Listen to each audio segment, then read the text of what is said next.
show you how I've got the panels. I've got them separated into their half of the boats with the insides pointing up to pre-curve the panels. And they've been sitting here for about a week and a half now.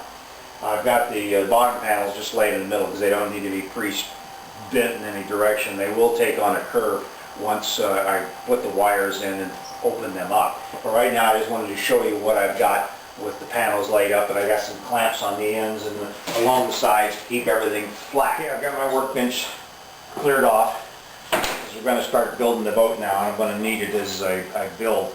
I've got two panels, as I said before, the insides, the line part facing each other, and I've taken some 16 gauge tie wire, just plain old steel tie wire. It's pretty cheap, and one roll will do multiple boats.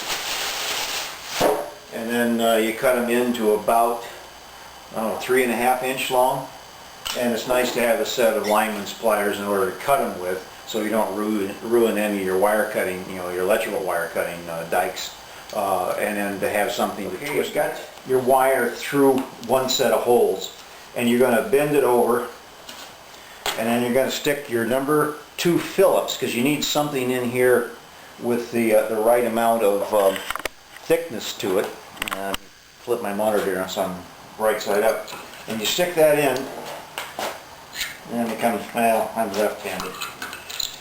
Stick it in and start turning down. And go ahead and tighten it down. And that's as much slack as you need to open them up. So let me go ahead and do them all, and then we'll open it up because they're, well, I can do one more here.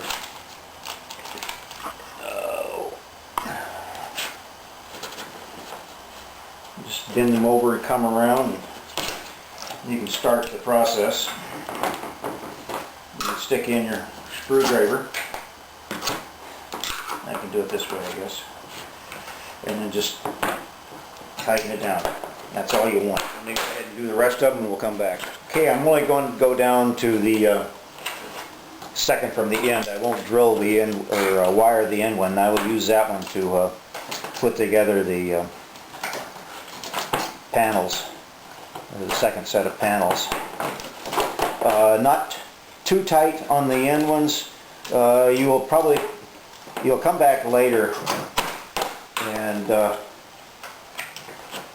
tighten these up some more, but there's a couple things you have to do before that. I also had to break out my 1/4 inch drill, my little hole or drill bit to drill out the areas where I'd glassed over the scarce. Also, I use the steel wire as opposed to copper because I can put more tension on it, which we'll see later on when I'm doing the other panels. So let me reset up and we'll pull this baby apart. Okay, now comes the fun part. Set her up and pulling it apart.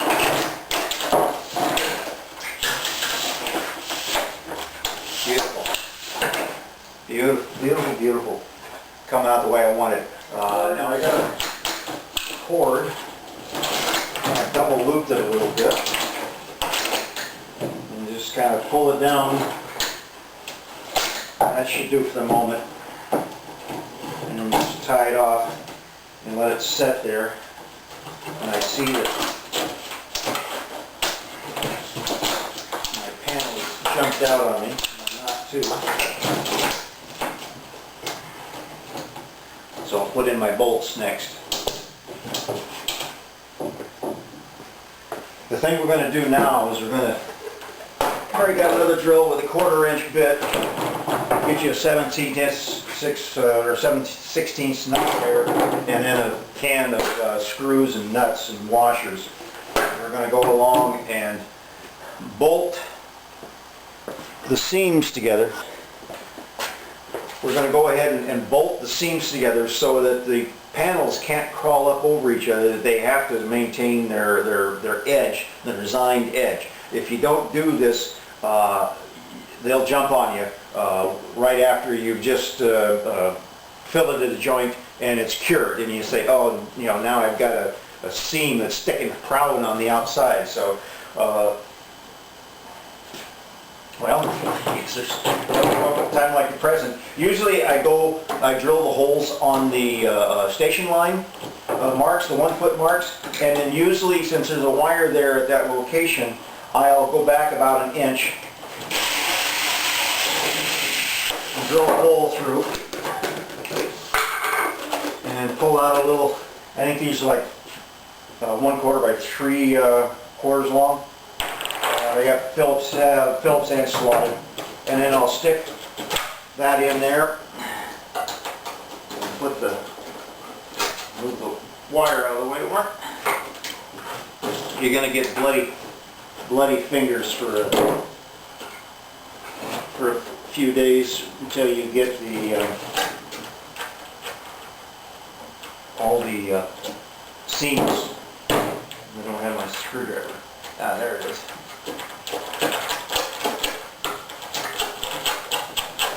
Okay, now I'm going to go do all of those, and I'll come back and I'll show you what I got. Okay, here's what I'm talking about. You can see how this section here wants to move out of place, and it just kind of jumps around. And if I don't fix it now, as I'm wiring up the boat, it's going to be just become a nightmare. So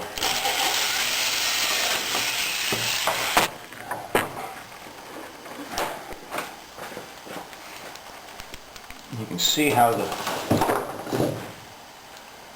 bolt washer and nut, all these wires are bent backwards back again. Keep dropping the nuts and bolts on the floors. You can see how as they bring the screw down, it brings it back into alignment. You can even feel it more on the other side.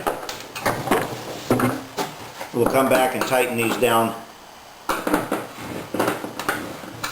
a lot more when we get the boat done before we do the jump stitch. Okay, now I'm going to go along and tighten up the bottom panels here and check to make certain that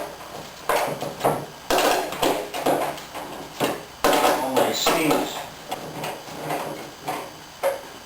are square.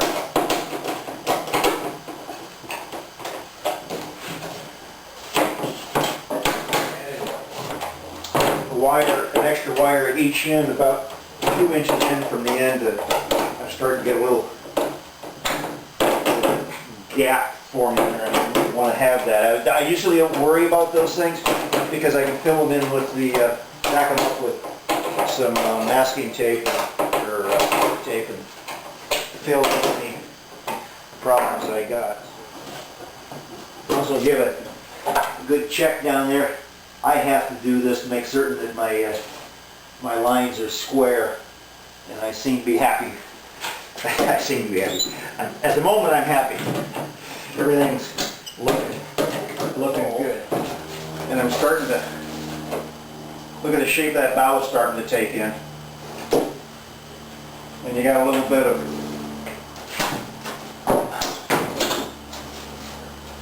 curvature to the stern, which will be filled in with the skeg that'll match, that'll come off straight off the keel. And I imagine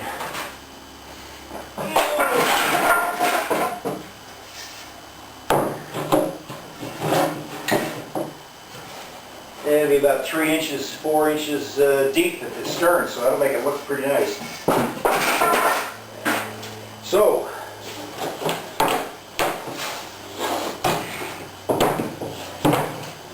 that's the start of it. Now it's one panel at a time. Let me get ready for that, and we'll come back.